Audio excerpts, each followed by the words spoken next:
할렐루야. 네, 오늘 줄 예배 넣으신 여러분들 진심으로 환영합니다. 우리 찬송 9장 1절 드림으로 하나님께 예배 드립니다.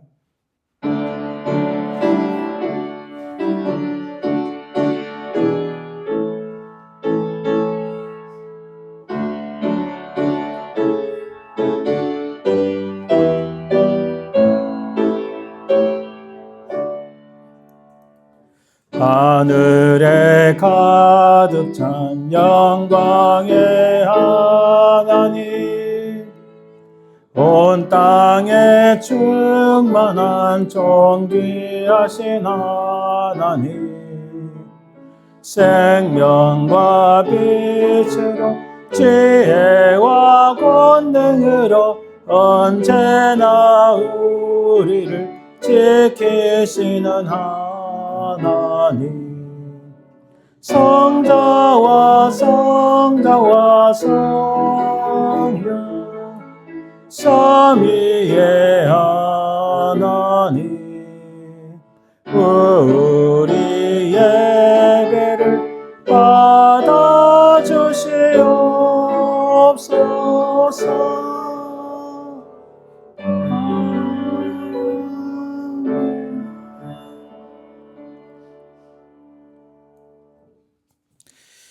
오직 여호와는 그 성전에 계시니 온 땅은 그 앞에서 잠잠할지니라 하시니라.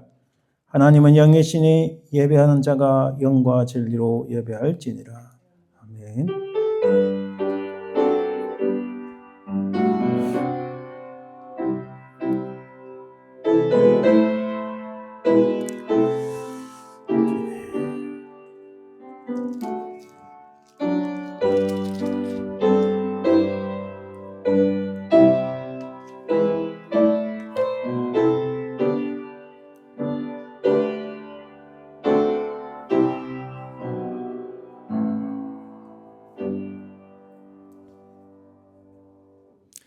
영원 무궁토록 살아계시며 이 세상의 모든 우주 만물을 창조하신 아버지 하나님, 하나님의 은혜와 사랑을 감사드립니다.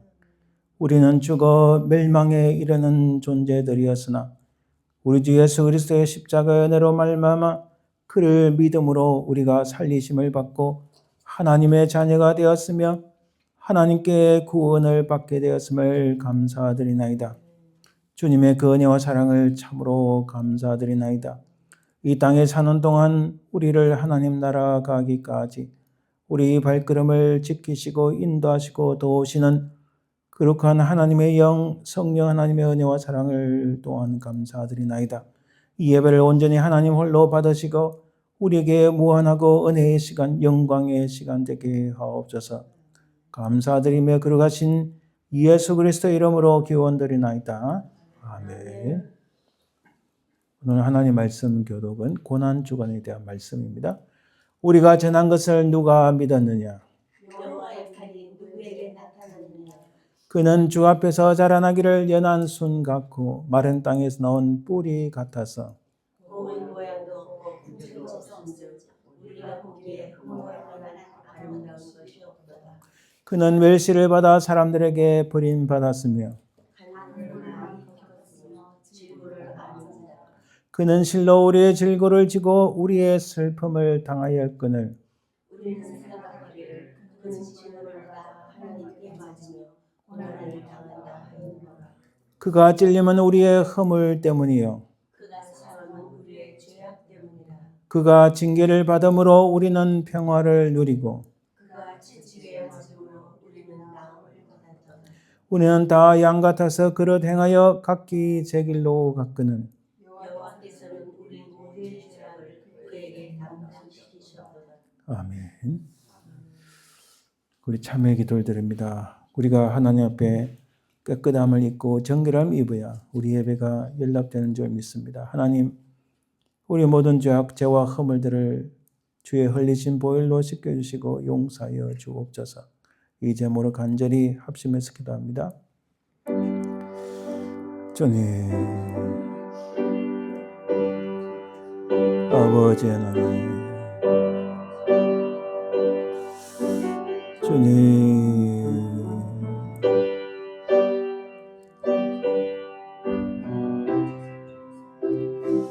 주님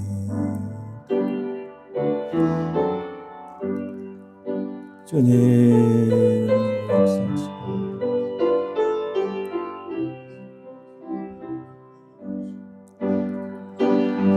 주님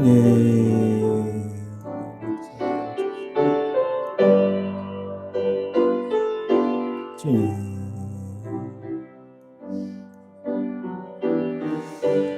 주시옵소서. 살아계신 주님, 우리 자신을 돌아보니 죄와 흠을 뿐임을 깨닫습니다.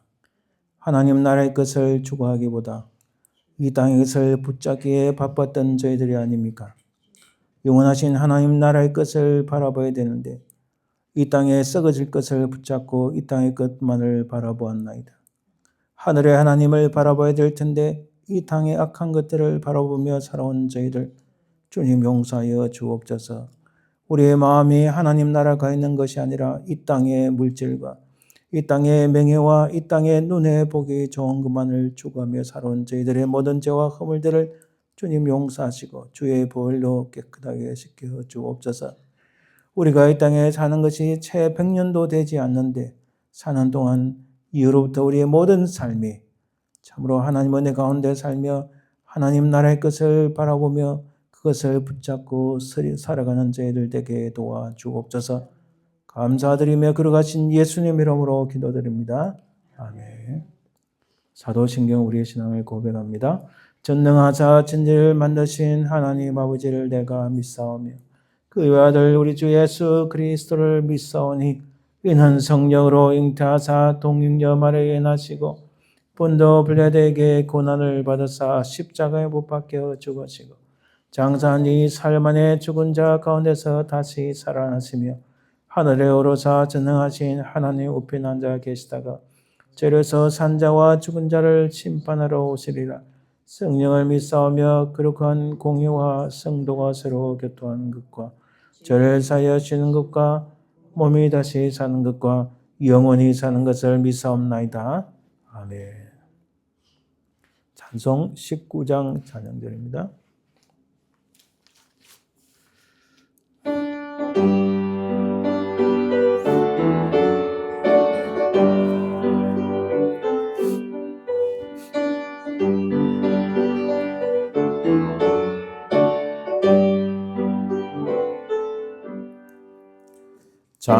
찬송하는 소리에서 사랑 기뻐하도다. 하늘 아버지의 이름 거룩거룩하도다. 세상 사람 찬양하자.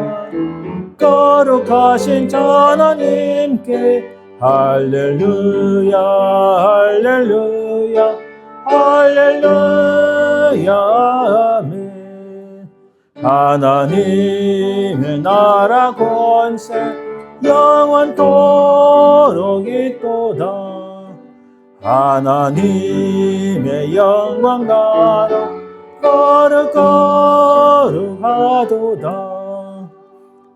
하늘 보좌 계신 주님 세상 주관하시도다. 할렐루야 할렐루야 할렐루야 아멘. 하나님의 크신 섭리 그 뜻대로 되도다. 우리 아버지의 뜻은 거룩거룩하도다. 주여 속히 임하셔서 기쁜 날을 주옵소서. 할렐루야 할렐루야 할렐루야 아멘. 아멘.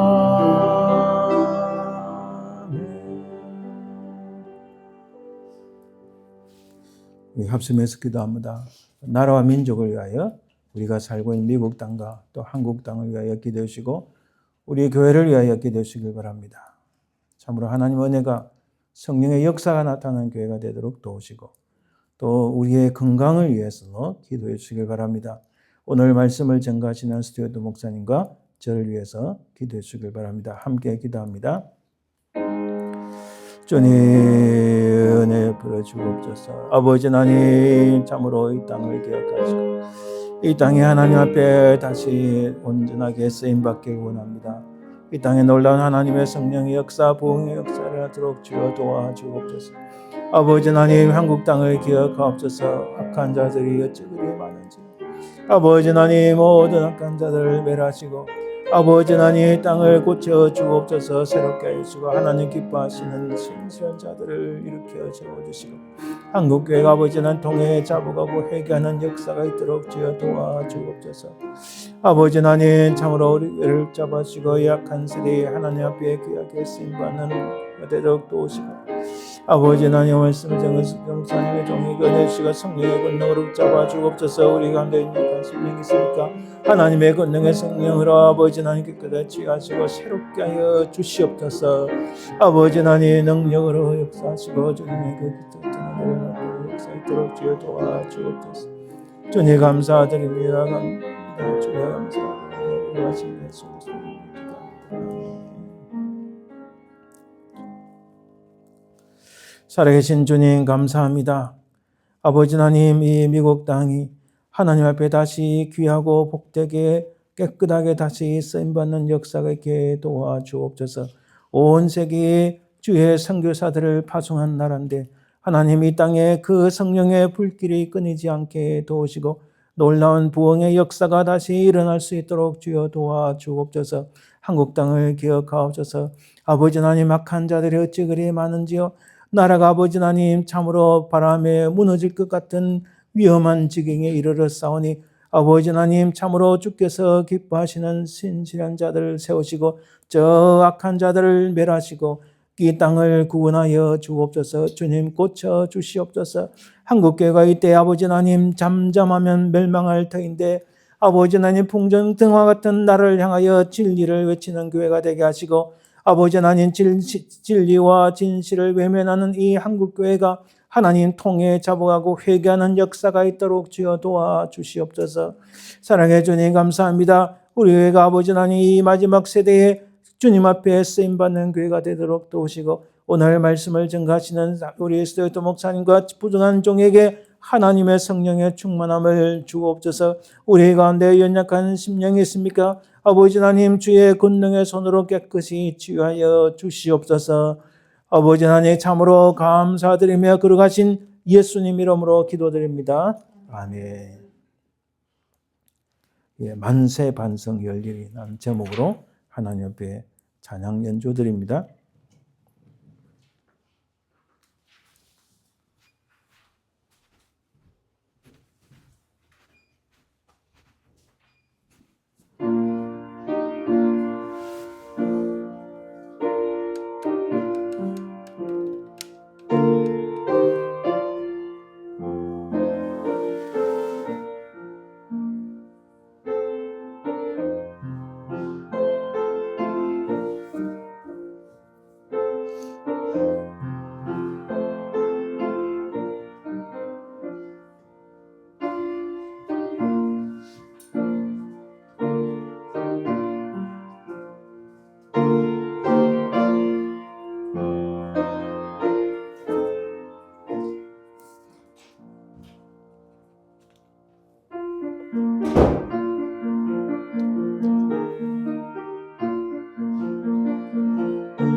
네, 감사합니다. 우리 예물을 위해서 기도드립니다. 하나님 감사합니다. 오늘 주님 앞에 이 드린 예물만 아니라 우리의 온몸과 마음과 뜻과 정성을 합하여 하나님께 드립니다. 하나님 드린 정성을 주께서 받아주시고 이 땅에 사는 동안 우리가 건강의 복을 누리고 기쁨의 복을 누리고 늘 감사가 넘치며 평안의 복을 누리고 건강의 복을 누리게 하옵소서. 드린 손길마다 복되게 하옵소서.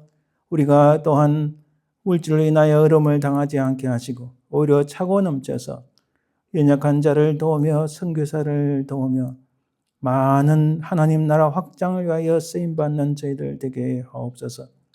아버지 하나님 예물을 통하여 하나님의 영광이 드러나길 소망하며 거룩하신 예수님의 이름으로 기도드립니다. 아멘. 오늘 하나님 말씀은 누가복음 두 군데에 잠깐 보겠습니다. 누가복음 9장 51절에서 56절, 19장 28절에서 41절 말씀을 보겠습니다. 우선은 누가복음 9장 51절에서 56절 말씀 먼저 보겠습니다. 특히 빨간색으로 된 글씨를 잘 보시길 바랍니다. 예수께서 성천하실 기약이 차감해 예루살렘을 향하여 올라가기로 굳게 결심하시고 사다들을 앞서 보내심에 그들이 가서 예수를 위하여 준비하려고 사마리아인의 한 마을에 들어갔더니 예수께서 예루살렘을 향하여 가시기 때문에 그들이 받아들이지 아니하는지라. 제자 야고보와 요한이 이를 보고 이르되 주여 우리가 불을 맹하여 하늘로부터 내려 저들을 멸하라 하기를 원하시나이까. 예수께서 돌아오시며 꾸짖으시고 함께 다른 마을로 가시니라. 이제 19장 28절에서 41절입니다. 예수께서 이 말씀을 하시고 예루살렘을 향하여 앞서서 가시더라. 감람원이라 불리는 산 쪽에 있는 벳바게와 베다니에 가까이 가셨을 때에 제자 중 둘을 보내시며 이르시되 너희는 맞은편 마을로 가라. 그리로 들어가면 아직 아무도 타보지 않은 나귀 새끼가 메어 있는 것을 보리니 풀어 끌고 오라. 만일 누가 너희에게 어찌하여 푸느냐 묻거든 말하기를 주가 서시겠다 하라 하시며 보내심을 받은 자들이 가서 그 말씀대로 만난지라. 나귀 새끼를 풀 때에 그 임자들이 이르되 어찌하여 나귀 새끼를 푸느냐 대답하되 주께서 서시겠다 하고 그것을 예수께로 끌고 와서 자기들의 겉옷을 나귀 새끼 위에 걸쳐 놓고 예수를 태우니 가실 때에 그들이 자기의 겉옷을 길에 펴더라. 이미 감난산 내리막길에 가까이 오심에 제자의 온 무리가 자기들이 본 바 모든 능한 일로 인하여 기뻐하며 큰 소리로 하나님을 찬양하여 이르되 찬송하리로다. 주의 이름으로 오시는 왕이여 하늘에는 평하여 가장 높은 곳에는 영광이로다 하니 무리 중 어떤 바리새인들이 말하되 선생이여 당신의 제자들을 책망하소서 하거늘 대답하여 이르시되 내가 너희에게 말하노니 만일 이 사람들이 침묵하면 돌들이 소리 지르리라 하시니라. 아멘. 잠시 기도합니다. 하나님 감사합니다. 오늘 말씀을 통하여 참으로 분명히 살아계신 주님을 만나는 은혜를 주옵소서. 아버지 하나님, 세상의 종말을 향하여 치닫는 이때에 우리가 어찌 살까, 우리가 무엇을 하며 살까 깨닫는 은혜가 있게 도와주옵소서. 감사드리며 거룩하신 예수님 이름으로 기도합니다. 아멘. 오늘 제목을 예루살렘을 향하여 예수님의 결단에 대해 말씀을 나누는데, 이거를 한글 제목을 영어로 옮기는데 사실 다양하게 쓸 수 있습니다. 저는 이 journey라는 단어에 초점을 둬서 journey to Jerusalem, the decision of Jesus. 사실 decision of Jesus, 예수님의 결단인 것 어찌 보면 더 오늘 본문의 말씀과 관련해서는 다른 단어를 resolution이라는 단어를 써도 좋고 오히려 더 가까울 수도 있습니다. 어찌됐든 예루살렘을 향하여 나아가시는데 그 예수님의 굳세고 강한 결단을 우리가 오늘 보는 말씀입니다. 우리도 마찬가지로 이 땅에서 인생을, 어떤 사람은 인생을 다르게 표현하겠지만 그러나 우리 인생을 journey, 하나의 순례와, 이거 우리말로 번역하면은 순례라고 표현하는 게 더 정확하다 볼 수 있습니다. 인생의 순례를 걸어간 것과 마찬가지입니다. 요람에서 무덤까지 우리 인생을 돌아보면 바람 잘 날이 없는 인생 같습니다. 항상 올라갔다 내려갔다. 그게 우리 인생이고 성경에서도 그렇게 증거하고 있습니다. 그 사이에서 예수님은 도대체 무엇을 보며 이 땅에서 그 길을 걸어가셨는가? 여러분 성경에 특히 누가복음에도 나오지만 특히 요한복음 보면 예수님이 가시는 그 길을 굉장히 강조합니다. 우리도 길을 걷고 있습니다. 인생이란 길을 걷고 있습니다. 굉장히 이렇게 좀 수사적인 표현인데 그 길을 걸어가신 주님 도대체 무슨 길을 걸어가셨는가? 거기서 주님께서는 매 순간 어떻게 결정을 하고 결단 내리고 그 길을 걸어가셨는가? 도대체 무엇을 향하여 걸어가셨는가? 그 무엇이란 주님의 그 목표가 무엇인가? 목적이 무엇인가? 오늘 그 주님의 결단을 통하여 우리가 찾기를 원합니다. 여러분 여기 보세요. 이 사람 굉장히 유명한 분입니다. 피터 드러크라는, 제가 한국에서 대학원 행정학을 전공을 할 때입니다. 대학원에서 행정학을 전공했어요. 그때 첫 번째 그 교수님이 첫 학기 때 첫 번째 교수님이 내준 책이 이 피터 드러크라는 분의 책. 상당히 수십 년 전에 지어진 책인데 책 이름은 MBO입니다. Managed by Objective. 굉장히 유명한 책입니다. 이게 보통 MBO라고 부르죠. 그 책을 읽고 독후감을 써오라는 게 첫 번째 과제 숙제였어요. 사실 그때는 이게 지식도 부족하고 지혜도 부족한 거 잘 이해를 못했어요. 여러분 행정학을 영어로 하면 Public Administration 하는데 이 피터 드러크는 경영학의 아버지라고 합니다. 경영학을 영어로 하면 Business Administration. 사실 경영학이나 행정학이나 거의 대동소이합니다. 거의 비슷해요. 그것은 물자와 사물과 사람을 어떻게 쓸 것인가 그에 대한 거거든요. 피터 드러크는 사실 조직 구조, 스트럭처를 어떻게 만들어내고 시스템을 어떻게 만들어내고 거기에 리더십을 어떻게 하고 이런 아주 핵심적인 것을 체계화시킨, 이론화시킨 굉장히 유명한 분입니다. 근데 여러분 이분이 나치에 의해서 죽을 뻔한 위기가 있었어요. 제가 오늘 이분이 그 경영학의 아버지다 그걸 말씀드리는 게 아니고 그보다 아주 이분의 인생에서 중요한 일이 있었어요. 사실 이분은 그 유대인입니다. 1909년 오스트리아 빈에서 유대계 가정에서 출생했어요. 여러분 20세기 초반에는요. 1차 대전이 있고 조금만 더 있으면 2차 대전이 있습니다. 그래서 윈스턴 처칠이 이 2차 대전 때 라디오를 통해서 그 처음 발언을 할 때 우리 인류 역사 속에서 한 세기 안에 두 번의 이래 큰 전쟁이 일어났다니 너무나 비극이다. 처음에는 많은 사람들이 이 윈스턴 처칠을 따르지 않았어요. 근데 어찌됐든 참 위기의 순간이었습니다. 이분이 그런 20세기 초에 태어나서 자랐으니까 1차 대전 위기, 2차 대전을 다 위기 속에 살았겠죠. 이분이 1930년대 초반에 그 독일 프랑크푸르트 신문사 기자였습니다. 그리고 1933년에 히틀러가 독일에 집권했어요. 여러분, 오스트리아는 당시 독일에 말하자면 어떻게 표현해? 저 밑에 그냥 부하예요, 그냥. 독일의 영향을 안 받을 수, 독일 이렇게 하면 무조건 하는 게 당시에 오스트리아에서 거의 뭐 또 오스트리아 사람 쓰는 언어도 독일이랑 거의 똑같으니까. 자, 이 사람이 딱 상황을 보니까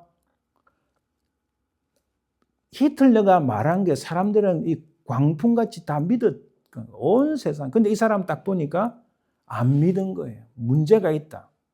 그래서 많은 이 사람이 똑똑하고 또 특히 신문사로서 글쟁이로서 이름을 날리니까 많은 사람들이 특히 그 나치 정권이 이 사람을 회유했습니다. 어떻게든 독일을 떠나지 않고 자기들 나치 정부에 협력하도록. 이 사람은 그걸 딱 보고 여기가 아니다. 이 사람들이 말하는 거 하나도 믿을 수가 없었던 게 나치라는 것은. 그래서 독일의 앞으로 있을 상황을 직감하고 중대한 결심을 냅니다. 여러분, 그래서 미국형을 갔다. 그냥 중대한 결심을 해서 미국형 갔다. 이거 끝난 게 아닙니다. 자기 목숨을 내놓고 거기를 탈출한 거예요. 거기 탈출을 하지 않았으면 몇 년만 지났으면은 4, 5년만 지났으면 유대인이기 때문에 다 사라졌을지도 몰라요. 그러면은 현대 경영학의 아버지란 피터 드러크의 이런 아주 놀라운 작품들을 우리가 그 책들을 볼 수도 없었겠죠. 사실 이 사람의 영향으로 인해서 미국이 지금까지 여러분 대학에 MBA라는 과정이 있잖아요. 그죠? 경영학 석사라죠. 이 과정이 세계에서 탑이 되는 그 원인이 다 이분한테 나온 거예요. 사실 영향이 있습니다. 예를 들어서 우리 가까이 유펜 MBA 나오면은 회사 가면 엄청나게 인정을 받습니다. 다 이런 뛰어난 분들에 의해서 미국이 물론 그 프라그마티즘하고 관련돼 있지만 실용적 굉장히 관련돼 있어서 굉장히 미국이 이 경영학의 체계에서 또 세계를 선도하는 입장에서 엄청나게 발전하는 다른 학자들 많이 있습니다. 엄청난 영향력을 미친 거예요. 제가 중대한 결심을 미국형에 했다. 간단히 말씀드리죠. 이 사람은 목숨을 걸고 그 독일을 떠난 거예요. 왜? 앞으로 나치가 히틀러가 무슨 일을 할지를 감을 잡고 딱 보이는 거예요. 눈에 보이는 거예요. 그러니까 그걸 떠난 거예요. 또 한 사람 말씀드릴게요. 앤드류 그로브라는 분이 있어요. 이분은 그 헝가리 출신입니다. 헝가리 부다페스트에서 태어났어요. 1936년에. 딱 36년이면 2차 대전이잖아요. 그리고 헝가리가 2차 대전이 끝나고 구소련에 의해서 공산화되잖아요. 특히 헝가리의 봄이라 가지고 헝가리에 일어난 그런 어떤 구소련에 대한 그 항거하는 중국의 천안문 사태 같은 이런 사건이 일어나잖아요. 근데 구소련이 탱크로 밀고 들어오니까 어찌할 수가 없습니다. 딱 그 시기에 이 사람이 살았다는 거예요. 자, 2차 대전 후에 소련에서 공산화가 된 헝가리. 여러분, 헝가리 사람들은요, 제가 잘 알지 못하는데, 그러나 역사를 보면 헝가리도 굉장히 고통의 역사가 있었어요. 왜? 첫째, 나치에 의해서. 두 번째, 러시아 제국에 의해서 딱 중간에 처해가지고, 중간에 처한 나라가 슬픔이 많아요. 근데 헝가리 사람들이 굉장히 사람들이 좋아요. 폴란드 사람들하고 또 달라요. 헝가리 사람들은 굉장히 나이스하다 이렇게 평가가 잘 돼 있어요. 근데 이때 자기 아버지가 제조업을 했어요. 공산화돼, 나치가 쳐들어오고 공산화되니까 제조업 공장 다 뺏기고 말았어요. 이분은 아버지와 어머니의 영향이 강합니다. 이분의 자서전에 보면 그렇게 나와요. 어머니가 꽤 성견지명이 있었던 것 같아요. 어릴 때부터 이 아들에게 돈을 투자해서 영어를 배우게 만든, 사람을 찾아가지고 어릴 때부터 영어를 가르친 거예요.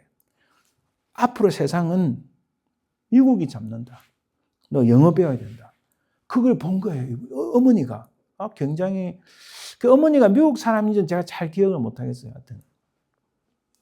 아버지는 그 공장이 공산당에 의해서 다 뺏김. 여러분, 지금 한국도 공산당 되면요. 다 뺏기고 말아요. 아무것도 없어요. 다 국유화됩니다. 심각한 문제가 됩니다. 근데 그걸 못 보는 거예요. 사람들이 지금 못 보는 거예요. 못 보는 거예요. 제가 다시 말씀드리지만은, 우리 가까이 있는 선배를 2주 전에 만났는데, 제가 조금의 희망을 가졌었는데도 완전히 이제는 벗어나요. 도대체 아무것도 못 보는 거예요. 그렇게 한국을 무너뜨린 사람들을 예수님 다음으로 숭배하는 거 보고 제가 기겁을 했다니까요.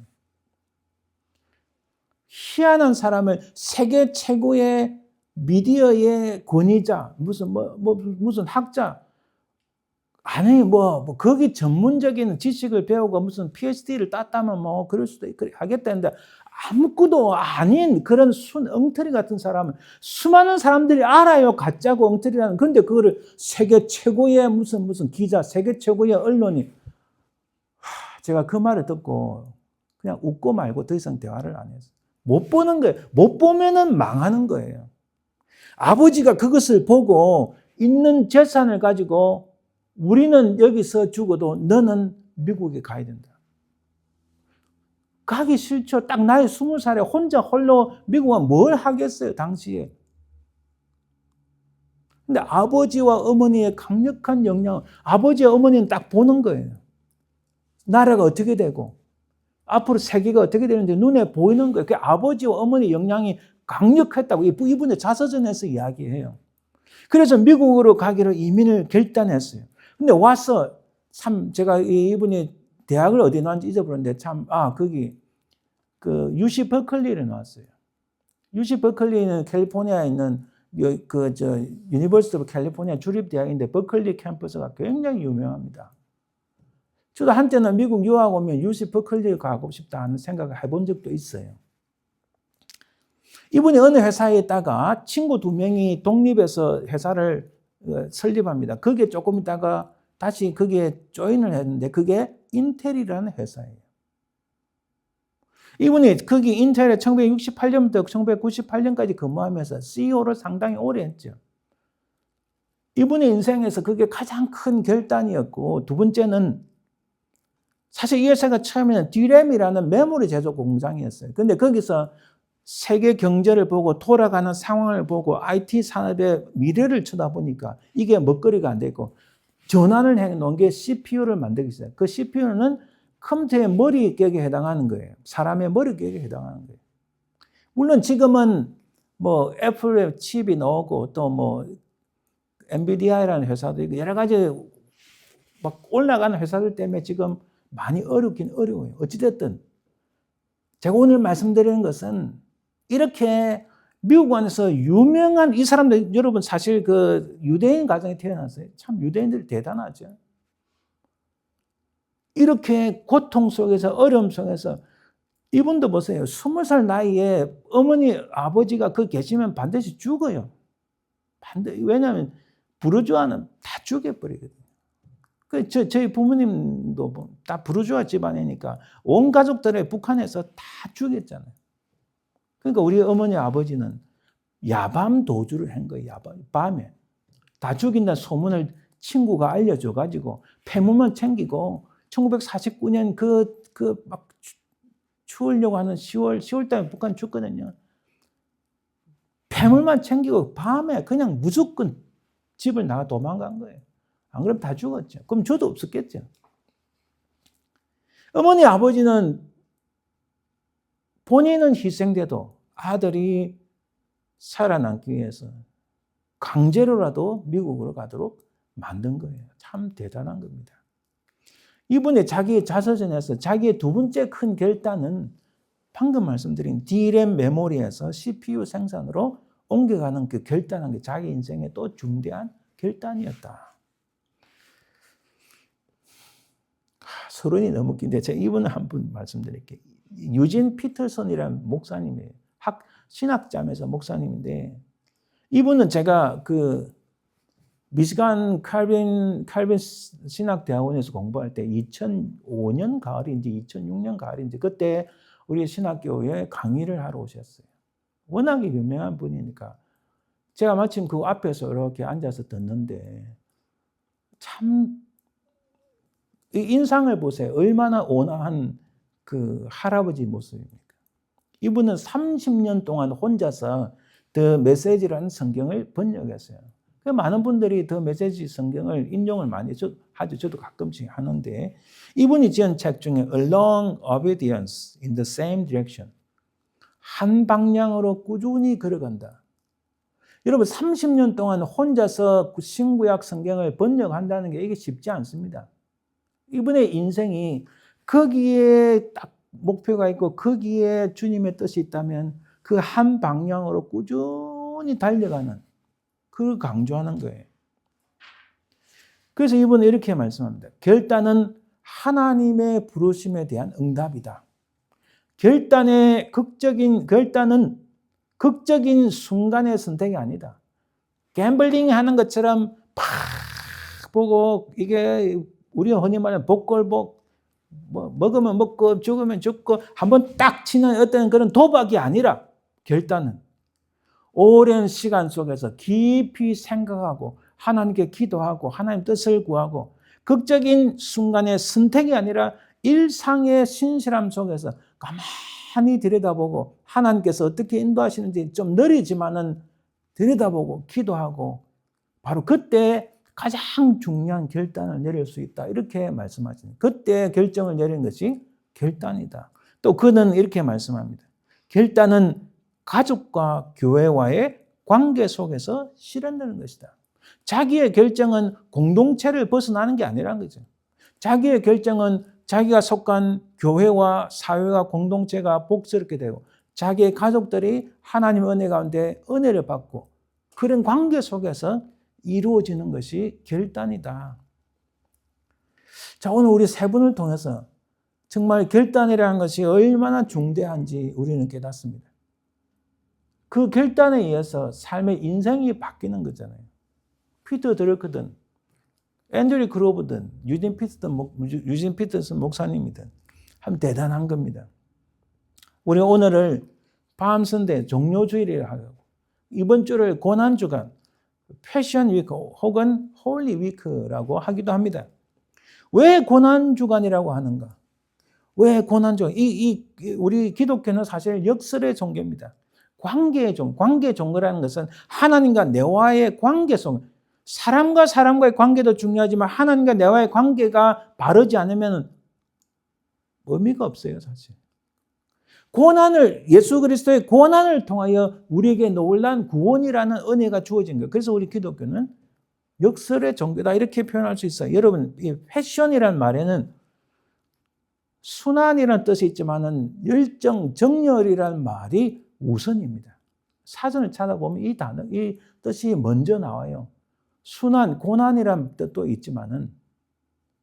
그래서 저는 우리의 관점에서는 예수님의 고난의 시간들, 2000년 전 이 한 주간이 고난의 시간으로 보이지만은 그러나 주님의 관점에서는 고난보다는 모든 죄인들을 구원하시기 위한 뜨거운 그리고 쉬지 아니하시는 열정이 있다는 거예요.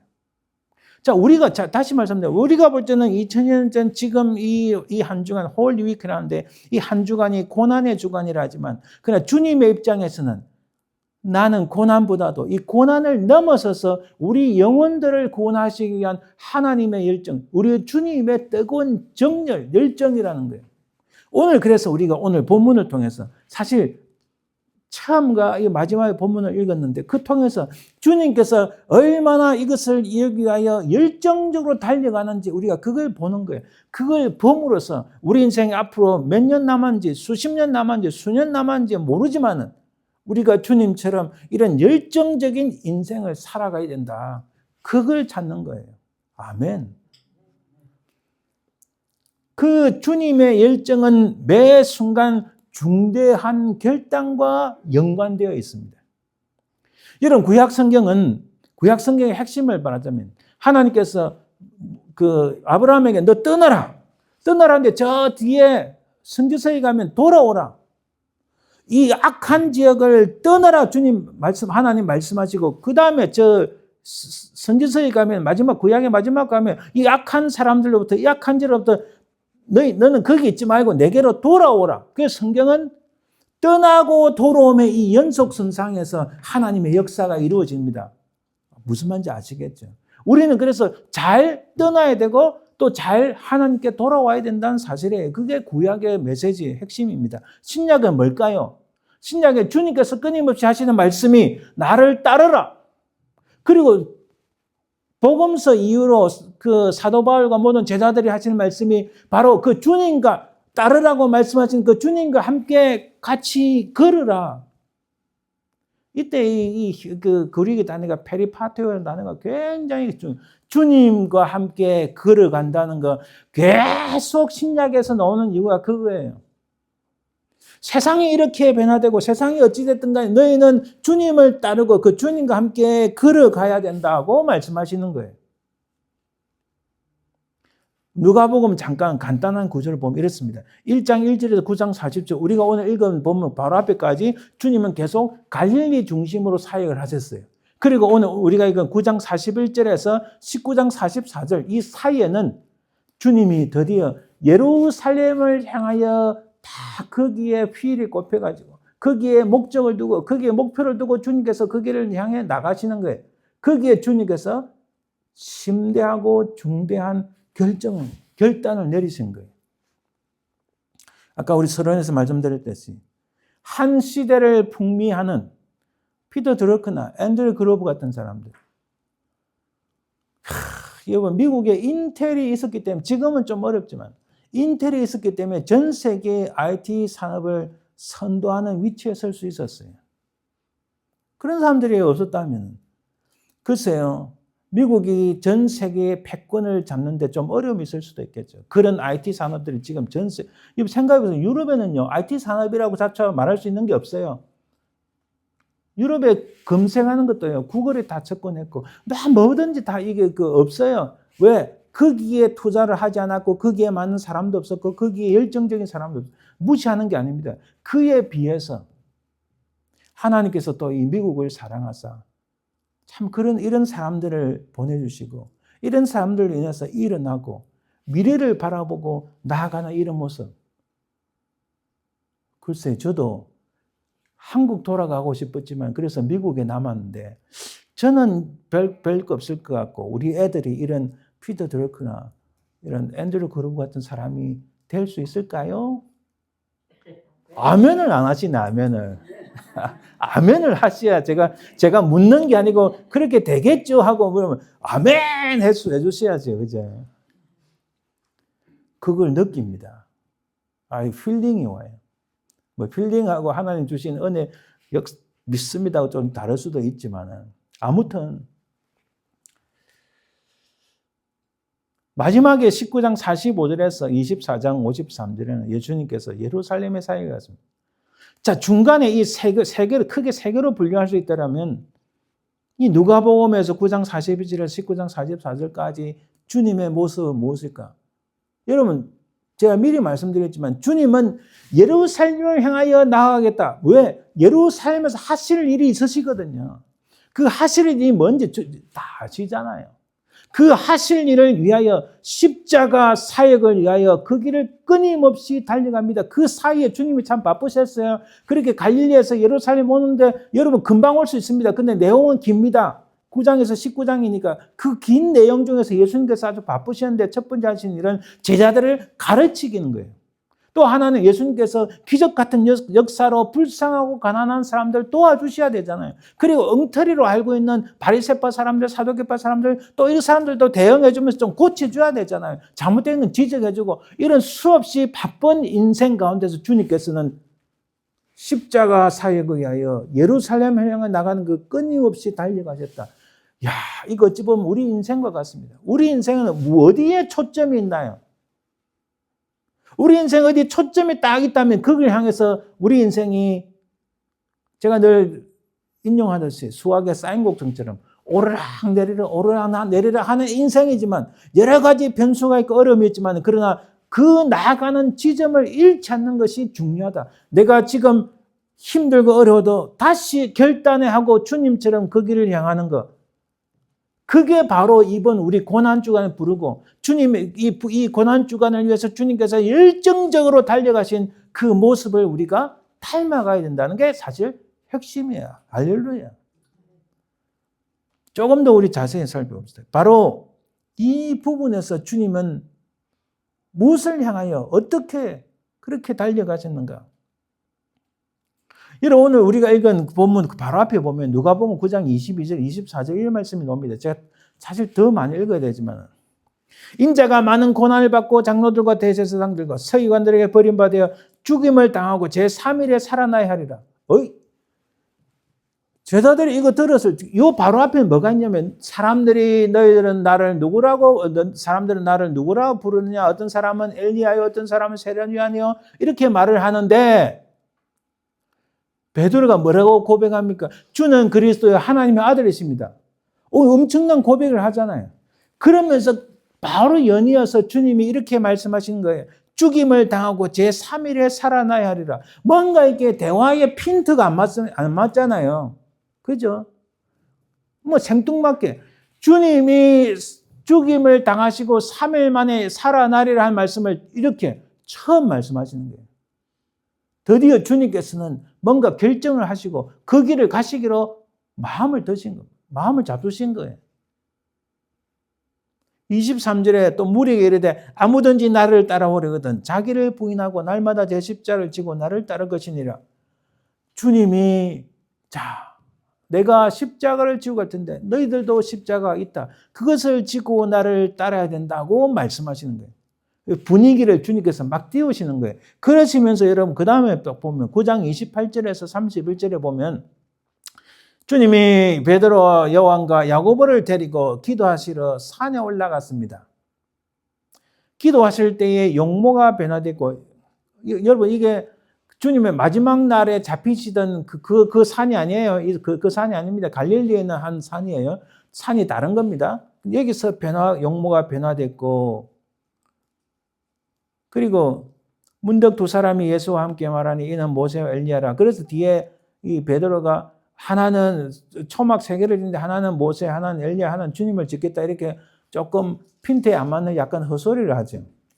그 전에 영광 중에 나타나서 장차 예수께서 예루살렘에서 별세 하실 것을 말하세요.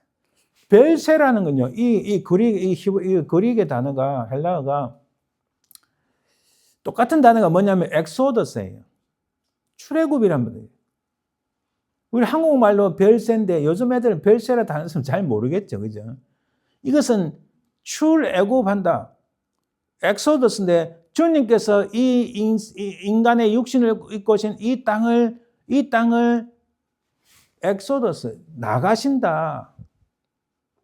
그래서 우리는 여러분 예수께서 별세하신다 하시는 이 말씀 우리도 사실 그랬습니다. 우리도 이 땅에서 누구나 다 죽음을 맛보는데 그 죽음으로서 끝나는 게 아니라 우리도 이 땅을 벗어나는 엑소더스.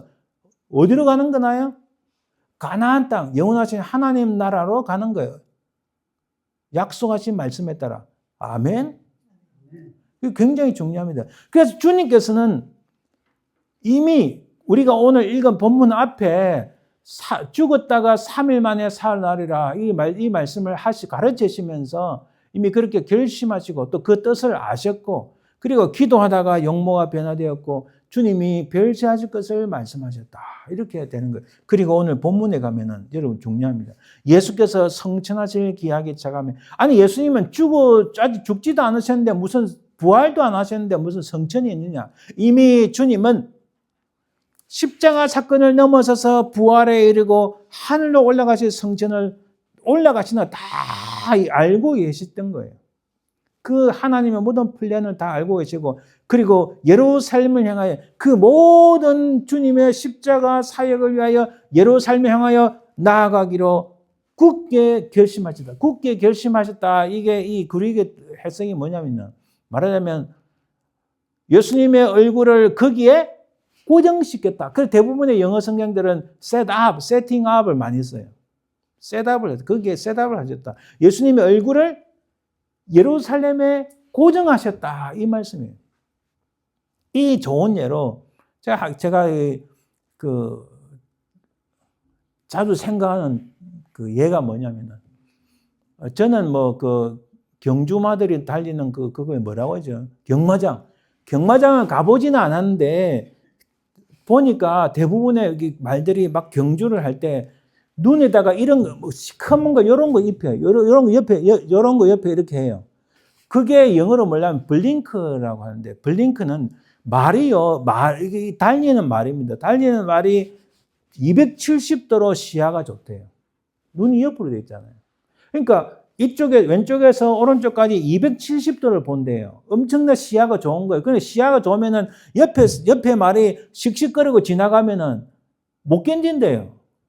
그래서 그러니까 앞에만 볼 수 있도록 요 옆에 요걸 가려놓은 거예요. 눈 옆에 못 보게.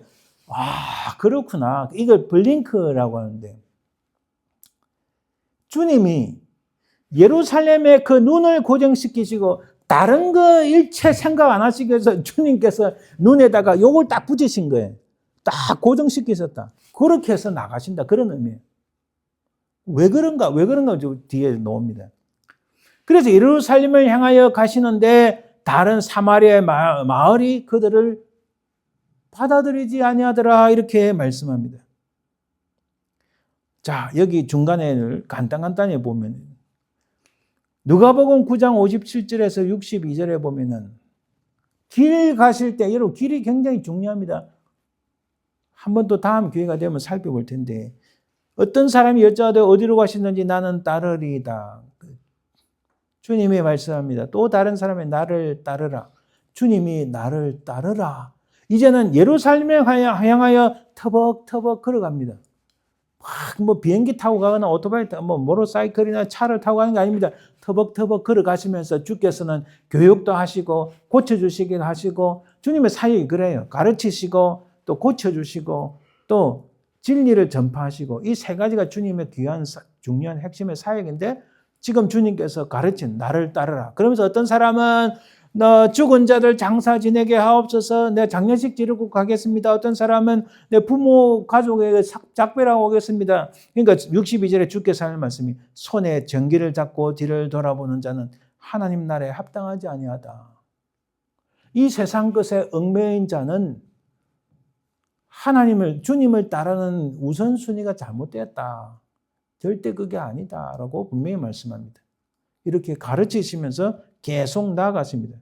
그리고 누가복음 12장 22절과 31절, 32절 보면은 22절에 무엇을 입을까, 무엇을 먹을까 염려하지 말라. 너희는 그의 나라를 구하라. 아버지께서 그 나라를 너희에게 주시기를 기뻐하시니라. 주님께서 계속 하시는 말씀은 네가 인생의 목표, 지금 주님이 가시는 길은 예루살렘에서 십자가 사역을 위하여 그 길을 딱 거기에 얼굴을 고정시켜 놓은 가시는데 너희들도 내처럼 염려하지 마라. 오직 하나님 나라의 것을 구하라. 지금 주님께서 구하시는 건 뭐예요? 십자가 사역을 이루기 위한 그 길을 달려가시는 거예요. 이 말씀의 의미는 오늘날 우리도 마찬가지입니다. 그 길을 우리의 최종적인 목적지가 어디예요? 목표가 어디입니까? 솔직히 딱 깨놓고 이야기하면 이 세상 누구나 다 죽는데 하나님 나라 가서 영원토록 주님과 더불어서 사는 게 사실 우리의 최종적인 목적지가 아닌가요? 그 목적지가 아니라면 잘못된 겁니다. 의미가 없어요. 그렇잖아요. 우리의 최종적인 목적지는 영원하신 하나님 나라에 가서 영원토록 주님과 더불어 사는 거예요. 그 길을 너희 가는데 염려하지 마라. 오직 그 길을 가기 위한 하나님 나라를 구하라.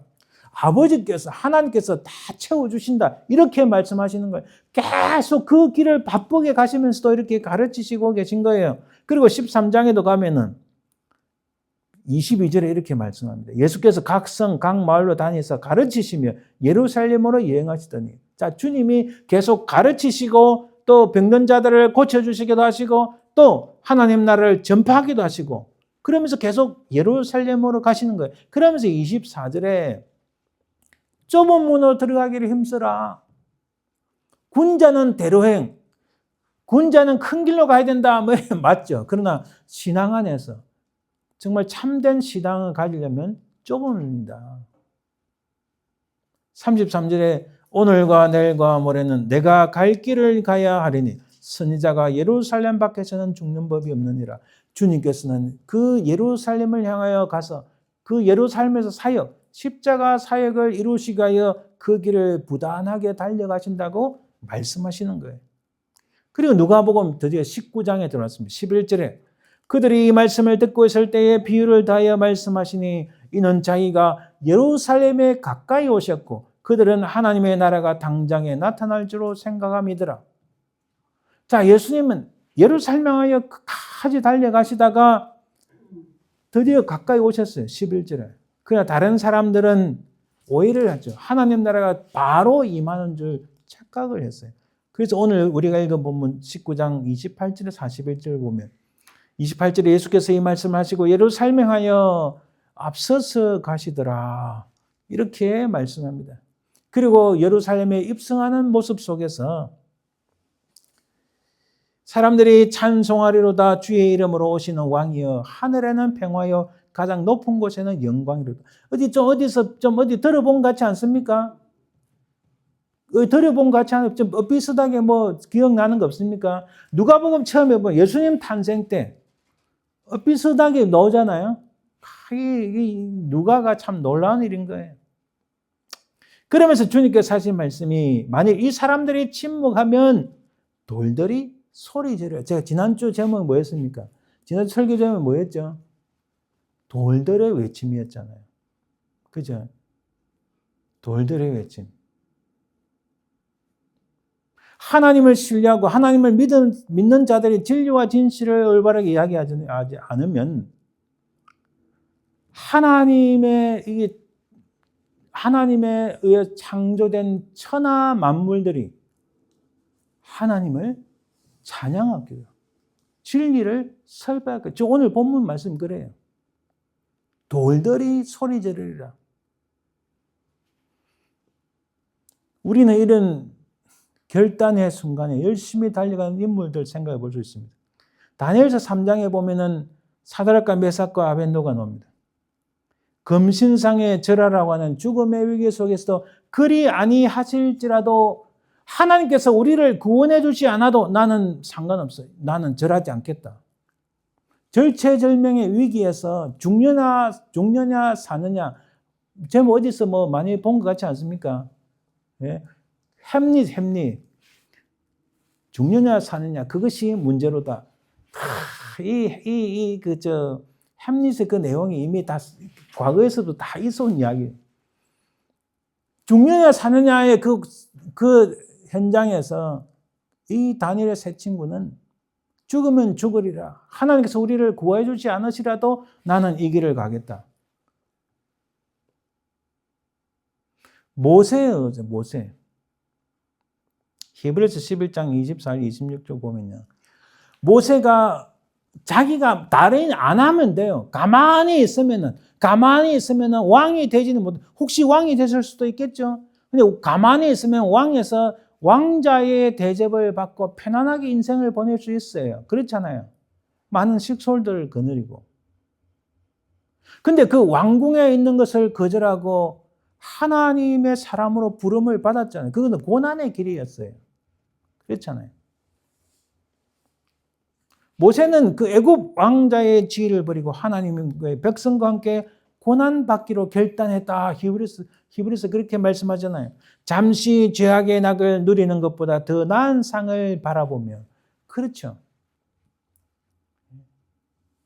결단은 보이는 것보다 더 나은 것을 바라보는 선택입니다.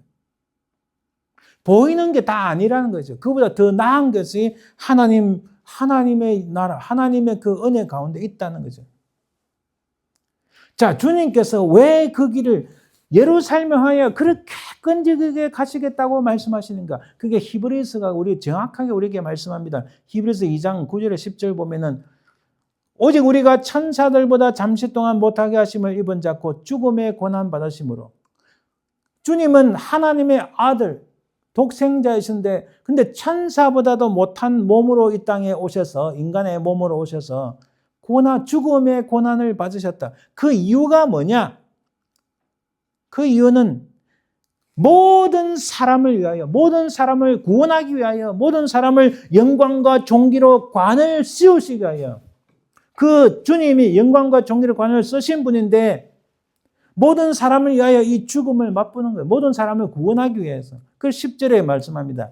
그러므로 만물이 그를 위하고 또한 그로 말미암은 이가 많은 아들들을 이끌어 영광에 들어가게 하시는 일에 그들의 구원의 창시자를 고난을 통하여 온전하게 하셨다. 말하자면 많은 사람들이 다 죽음에 이르렀던 인생들을 하나님의 영광에 끌어들이고 하나님의 영광에 들어갈 수 있도록 주님이 그 죽음의 고난에 동참하고 죽음의 고난에 참여하셨다. 죽음의 고난을 받으셨다. 근데 이 주님은 구원의 창시자, 구원을 참 만드신 분이시다. 이 고난을, 주님의 고난을 통하여 우리가 하나님의 영광을 받도록, 우리가 하나님의 영광을 받는데 문제가 없도록 온전하게 하시기 위하여 주님께서 고난을 받으셨다. 할렐루야. 누가복음 9장 51절에서 성천을 바라보시며 예루살렘 올라가기로 그 얼굴을 고정하셨다. 그때 벌써 주님은 모든 인생들을 구원하시기 위하여 그 십자가의 고난을 담당하시기 위하여 예루살렘 향하여 끝까지 달려가셨다. 이 히브리서가 그렇게 증거하고 있는 겁니다. 자, 구약의 희생들, 그러나 구약의 희생들이 할 수 없었던 게 뭐냐? 구약은요, 자기가 죄를 지으면은 짐승을 끌어와서 자기 죄를 거기에 옮기고 전가시키고 그 짐승이 피를 흘리면서 자기가 용서를 받는 거예요. 그런데 그거는 단 일회용이었어요. 오늘 여기 히브리서 10장에 나오잖아요. 황소와 염소의 피가 능히 죄를 없이 하지 못합니다. 다음에 죄를 지면 또 다시 자기 경제 형편에 따라서 짐승을 끌고 와서 그 짐승을 또 잡아야 또 자기 죄가 용서받는 거예요. 그래 주님의 십자가에 달리시면 하나님의 어린 양, 하나님의 독생자로서 오고 가는 모든 세대의 죄악들을 담당하셨기 때문에 단번에 모든 죄인들의 죄악을 용서하시는 그 십자가에 달리셨다. 어떻게 해요? 구원의 창시자로서 그 고난을 받으심으로. 할렐루야. 바로 주님은 그것을 보시며 나아간 거예요.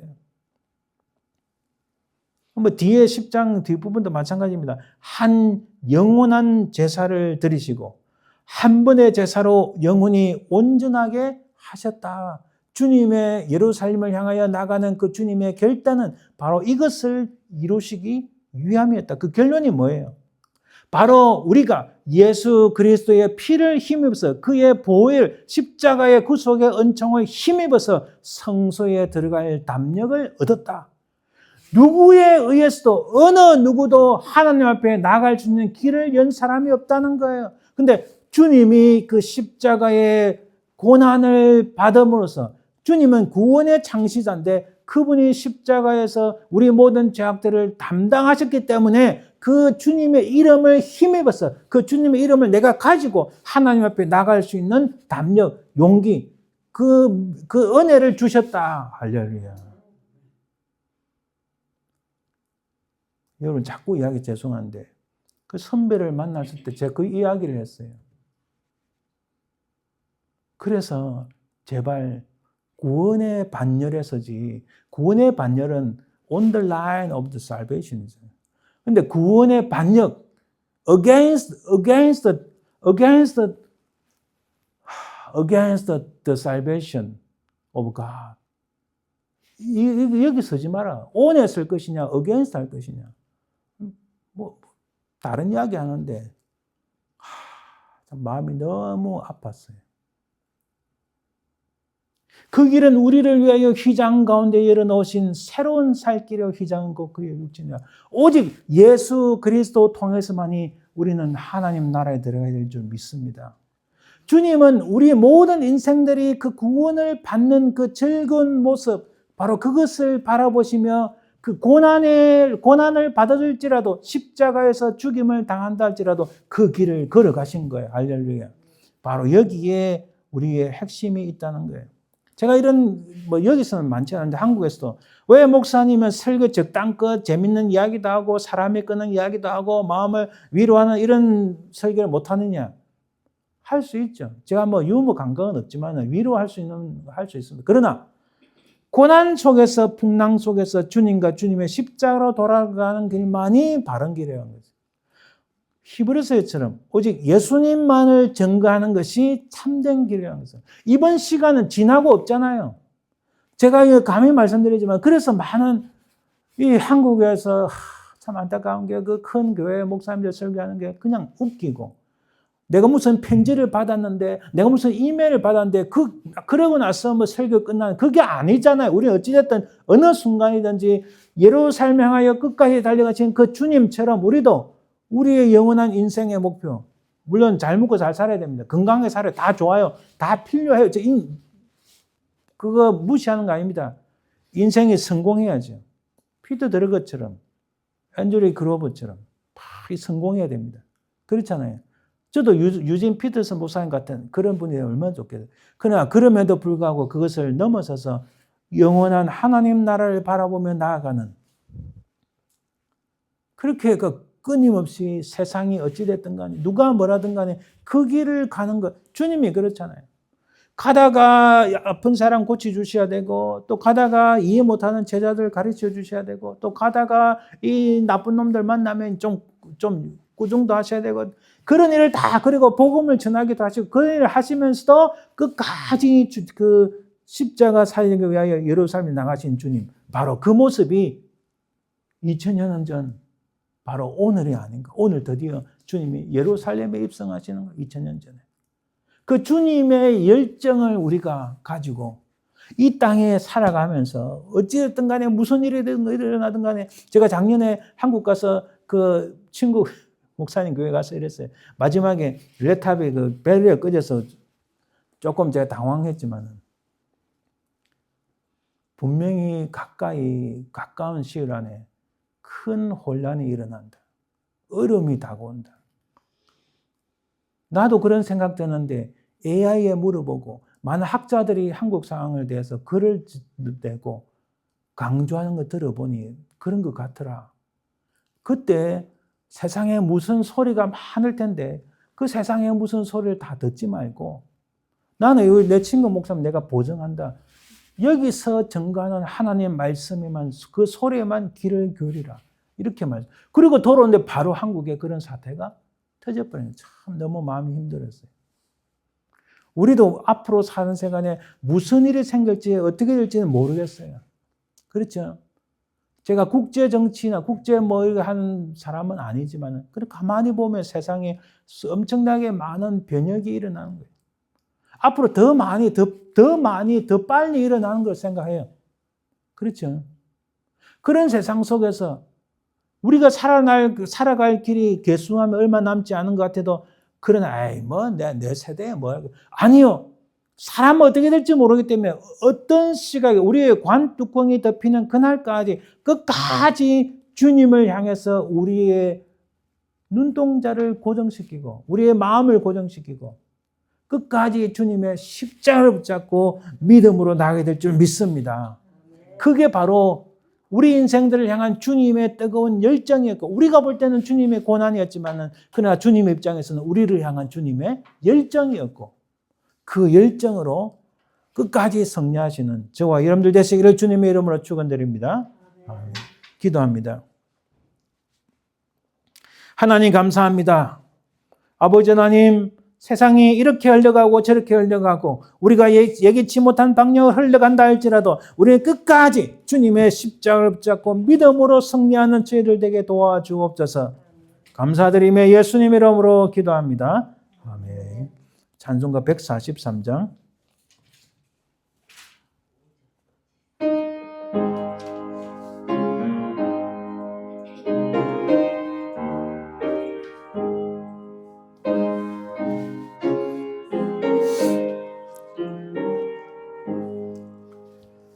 왜 말인가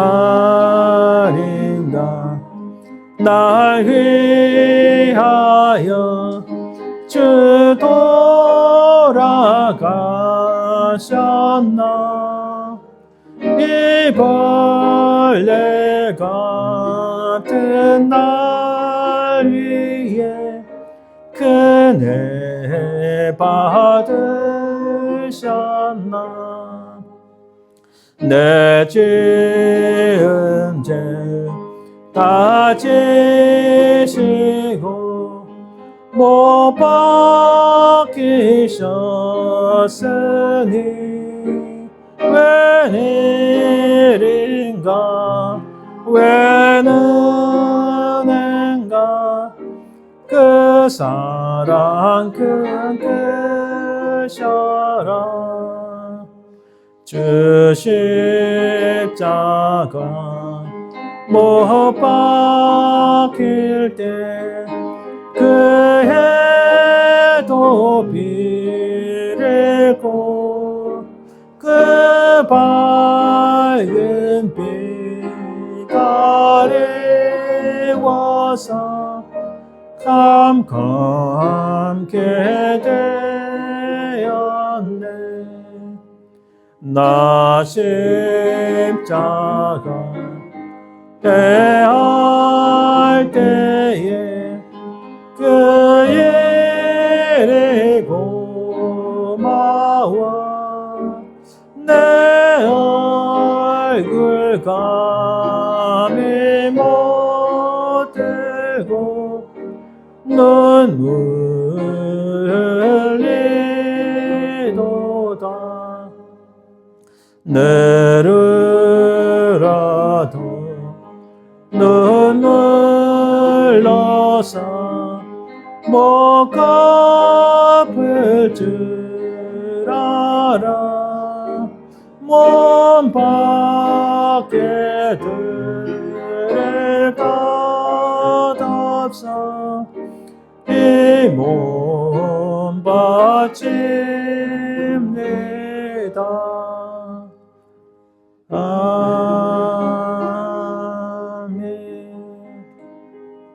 축도함으로 예배 마칩니다. 지금은 살아계신 우리 주 예수 그리스도의 은혜와 아버지 하나님의 그 크신 사랑과 성령의 교통하심, 인도하심, 역사하심이 아버지 하나님 세상이 우리가 생각지 않는 방향으로 흘러가도 이 세상이 어떻게 된다 할지라도 우리는 끝까지 예수 그리스도의 십자가를 붙잡고 주님을 바라보며 우리의 얼굴을 주님께 고정시켜서 믿음으로 승리하기 위해 소망하는 모든 주의 백성들 위해 그 자손들 위해 지금부터 영원토록 항상 함께 있을지어다. 아멘.